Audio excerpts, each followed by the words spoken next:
Hi అండి. అందరూ ఎలా ఉన్నారు? సింపుల్ అండ్ ఈజీగా గుమ్మడికాయ హల్వా ఎలా చేయాలి వీడియోలో చూసేద్దాం. వచ్చేసేయండి.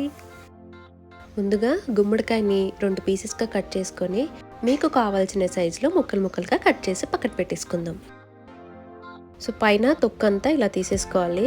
ఇప్పుడు వీటిని చిన్న చిన్న ముక్కలుగా కట్ చేసి పెట్టుకొని ఒకసారి వాష్ చేసేసుకుందాం. 2 చిన్న కప్పుల దాకా శనగగింజలు తీసుకొని దోరగా వేయించుకొని పొట్టు తీసేసి పక్కన పెట్టేసుకుందాం. మా ఇంటి దగ్గర క్లైమేట్ చూసారా ఎంత బాగుందో.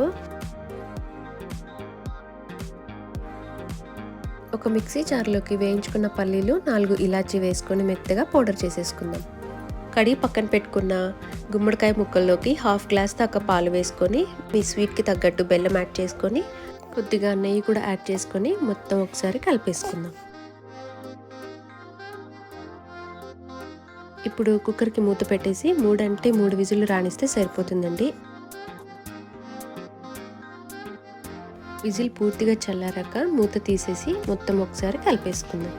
మూత లేకుండా 5 మినిట్స్ హై ఫ్లేమ్లో ఉంచి గట్టి పడేదాకా కుక్ చేసుకోవాలి. చూసారా ఎంత బాగా కుక్ అయిపోయిందో. ఇప్పుడు ఇందులోకి మనం ముందుగా గ్రైండ్ చేసి పెట్టుకున్న శనగగింజల పౌడర్ని వేసేసుకుందాం. యాక్చువల్లీ ఈ పౌడర్ అనేది ఆప్షనల్ అండి, కానీ ఈ పౌడర్ వేసుకుంటే ఆ టేస్టే వేరు, చాలా బాగుంటుంది. ఒకసారి ట్రై చేయండి. ఫైనల్గా క్యాష్యూ అండ్ కిస్మిస్తో గార్నిష్ చేసుకొని ఒక బౌల్లోకి సర్వ్ చేసుకొని తింటే చాలా బాగుంటుందండి. అంతేనండి, సింపుల్ అండ్ ఈజీగా గుమ్మడికాయ హల్వా. ఈ రెసిపీ కనుక మీకు నచ్చినట్టయితే వీడియోకి ఒక లైక్ చేసి ప్లీజ్ మన ఛానల్ అయితే సబ్స్క్రైబ్ చేసుకోండి.